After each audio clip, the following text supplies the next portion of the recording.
Ano nga pala yung trabaho ko dito sa Canada?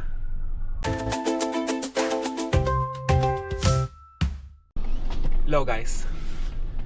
Dito pala ako ngayon sa downtown. Ganda ng weather ngayon. Kahapon umulan. So, dito ako sa Yale Town. Bibili lang ako ng croissant. Paborito ni Kate. Tapos may drop off lang ako dun sa building. Tapos may kukunin ako na susi na developer.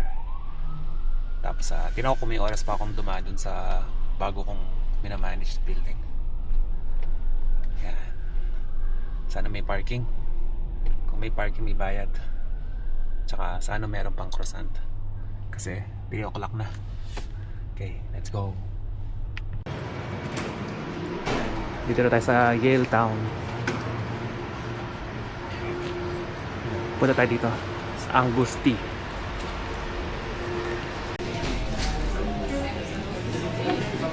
Pistachio na lang naitira.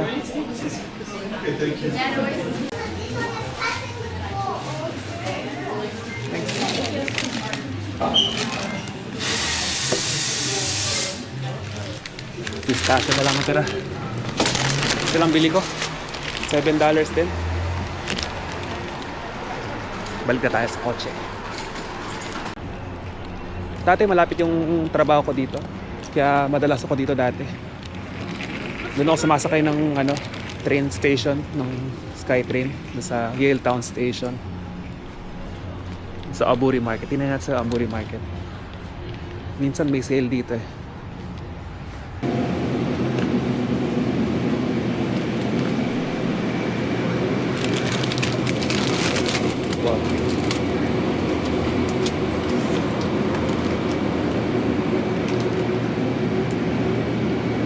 Okay, wala silang sale. Punta na tayo sa drop off na natin to. Ito na yung croissant. Dito yung Yale Station. Dati dyan ako sumasakay tsaka bumababa.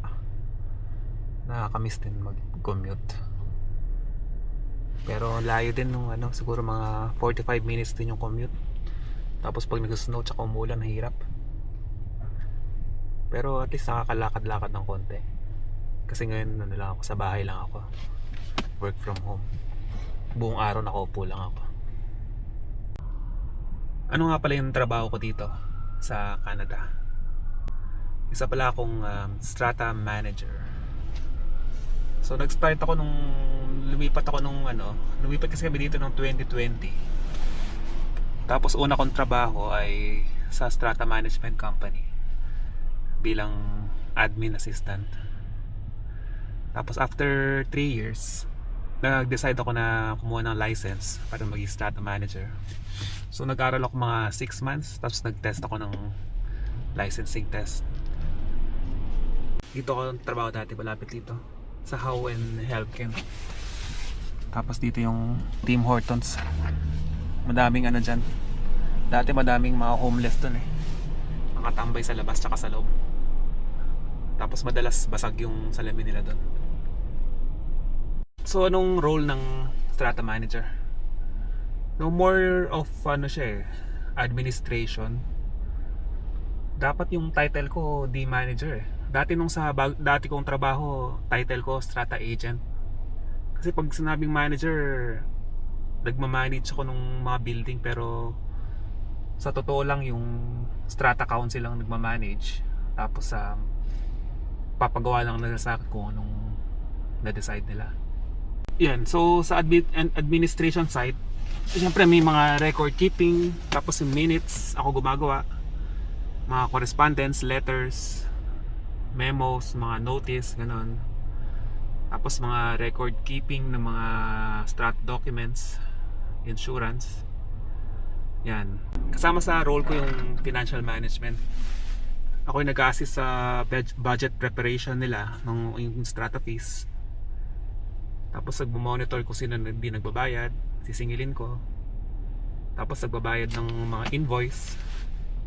Tapos nandyan din yung maintenance tsaka repairs. Yung mga ako ako nagko-contact ng mga contractors, schedule ng repairs, coordinate, follow up. Yan. Pero hindi talaga ako nagde-decide kung sinong, siguro yung mga minor repairs, pero yung mga major na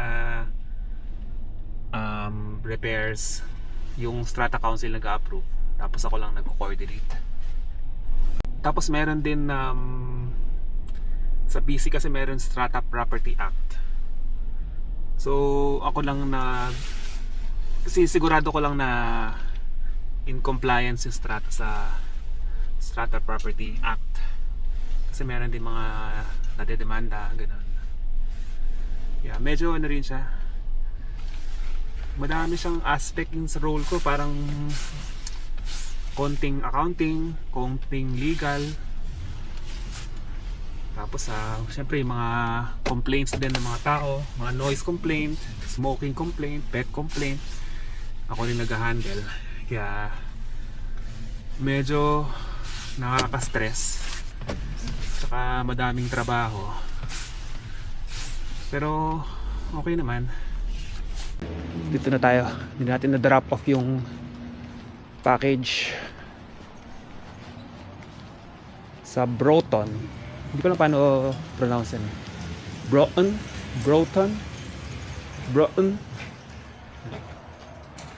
Okay, tapos tayo dito. Yung elevator nila luma na. Papalitan nila ng ano yan this year, ng bagong elevator. 2 elevator nila dito eh. Lapit na tayo. 1 minute. Problema na naman yung parking dito. Kasi nasa ano siya, West Broadway. Hindi ko lang kung saan ko pa-park. Kaya hanap tayo ng parking sa, baka sa alleyway, sa mga gilid-gilid. Okay, tapos tayo dun sa kanina. Nakuha ko na yung susi, pero na-ticket ako, visit. 10 minutes lang ako nag-park, na-ticket ako kagad. Bad trip. So yung bayad $46. Ay, nako. Anyway, punta na tayo sa Melangara College. 6 minutes lang doon na tayo. Habang nag-drive, pag-usapan lang natin yung sweldo ng isang strata manager. So pag bago kang strata manager, simula ka muna sa junior. So tingin ko mga sweldo dyan nasa 50 to 55,000. So magiging assistant ka muna ng isang senior strata manager para kang Julalay. Tapos siguro mga 6 to 1 year bibigyan ka na ng mga maliliit na building, parang practice building. Yun. So bibuild up mo na yung portfolio mo doon. So yung sweldo ng strata manager depende sa kung ilan building hinahawakan mo. Siyempre kung mas madaming building, mas malaki sweldo mo. So medyo ano siya, unlimited yung may tumawag. So yung sasabi ko, yung sweldo ng strata manager, medyo unlimited siya. Kung mas madaming building, kung kaya mong madaming building, malaki din yung sweldo mo. Dati yung katrabaho ko, alam ko nasa 200,000 per year na yung sweldo niya. Pero yung hinahawakan niyang building, yung malalaki na, siguro nasa 3,000 units. Pero hirap nun i-manage. Siguro at least 10 hours a day, 10 to 12 hours a day yung trabaho nun. Kaya kung gusto mo ng malaking kita, mag strata manager ka. Mahirap din kasi yung pag madaming units. Isipin mo 3,000 units, like parang posibleng 3,000 units, yung 3,000 na tao yung kausap mo. Kaya mahirap din. Kung hindi ko siya mare-recommend na trabaho, kasi nakaka-stress. Kasi ang dami mong kausap na tao, iba-ibang tao, saka iba-ibang lahi. Siyempre meron din naman okay yung ugali, pero hindi mo naman maiwasan din yung mga medyo masasamang ugali na mumurahin ka, ganon. Kaya kasama na sa trabaho yun. Kaya dapat makapal yung mukha mo dito sa trabaho. Tsaka hindi ka dapat sensitive pag yung mga salita. Dapat matigas yung puso mo. Dito tayo guys. Check ko lang itong mga susi kung gumagana. Bago kasi itong building eh. Kaya sineset up ko yung mga lahat ng kailangan nila. So ito yung waste, yung garbage room. Dito yung testing natin itong isang susi kung gumagana siya.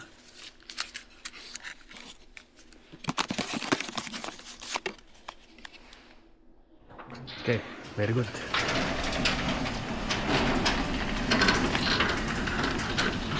So ayaw gumana. Ito yung garahe. Yung garahe. Meron sila mga EV chargers dito. Ayan, punta tayo sa baba. Tapos sakit tayo sa taas mamaya. Meron silang ano dito, rooftop na may amenity room. Ayan, dito tayo sa taas, rooftop. Meron silang playground dito. Tapos sa ito yung amenity room. Ayan. Okay, uwi na tayo. Balik na tayo ng Richmond. 5 o'clock na. Pagdating ng bahay, trabaho pa ulit. Yun lang. Sana may natutunan kayo sa video na to. Kung meron, like nyo ang video. Okay, thanks. Bye.